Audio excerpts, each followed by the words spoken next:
à 17 ans, il s'imposait avec son thriller surnaturel Sixième Sens. Mais un surnaturel suggéré, savamment distillé. Avec M. Night Shyamalan, le mystère est élégant, la peur sourde et l'irruption du fantastique au service d'une quête de soi et de sens.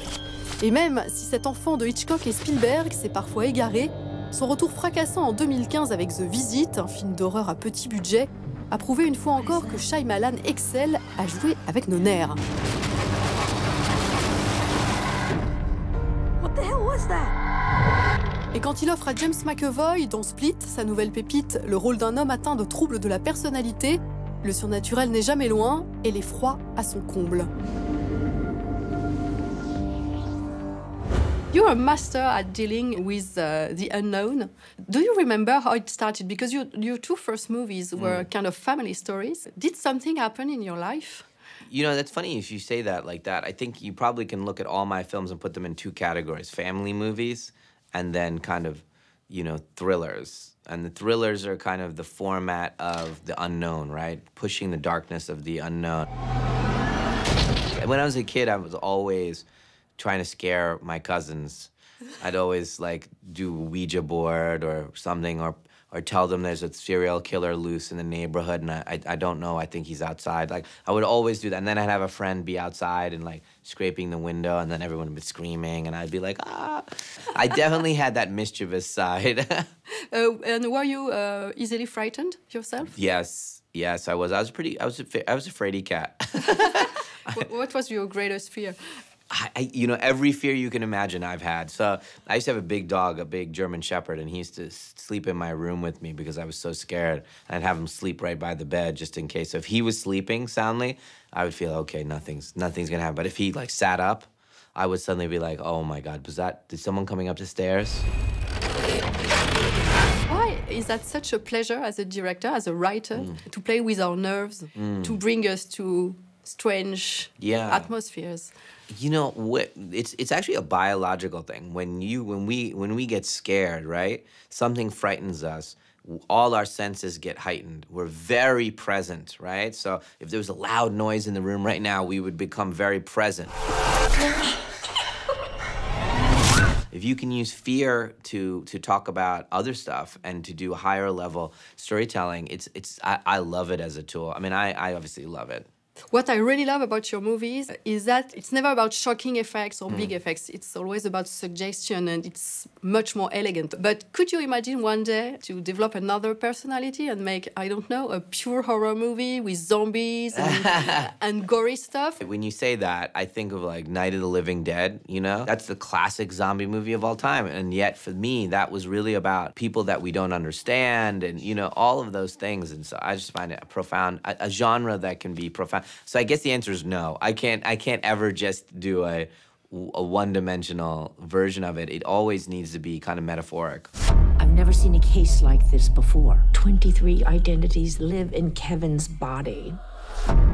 Who are you? Why did you wait so long before you talk about dissociative identity disorder? Yeah, I don't know. That was a subject for you. It's a perfect subject. I've always wanted to make it. I wrote this character 15, 16 years ago. So a bunch of the scenes that you saw in the movie were written a long time ago. I have the handwritten versions of them, and I pretty much shot them the same way. But I don't have a good answer other than it represented a time of my life that I was writing, and I wanted to do other things.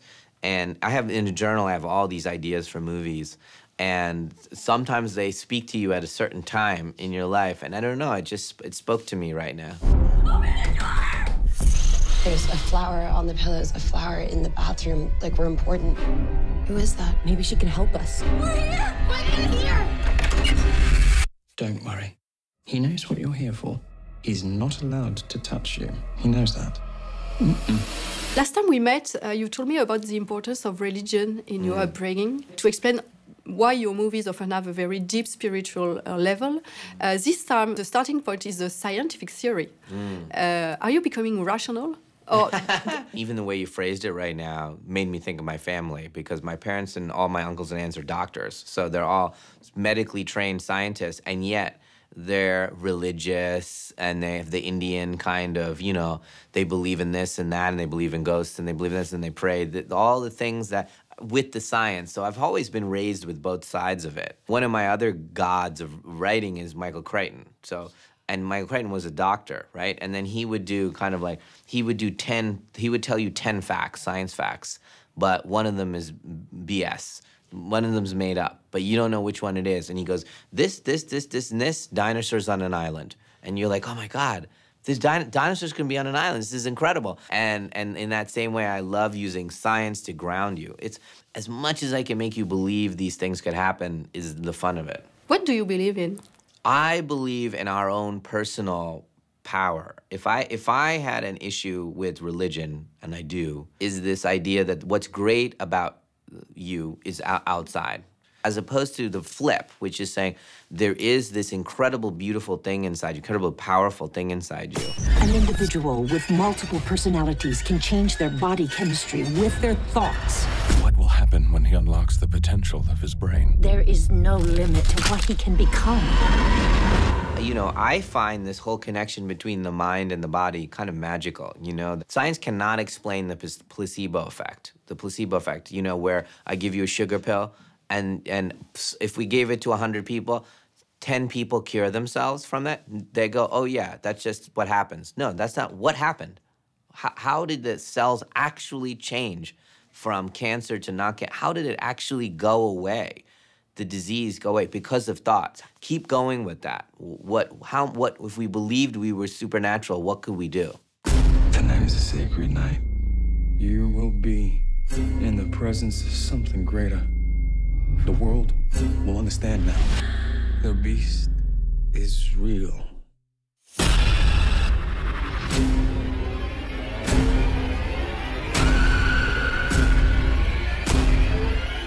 We have a little tradition in the show. Okay. Is to give you the last word Okay. of this interview. Maybe just your favorite word, I don't know.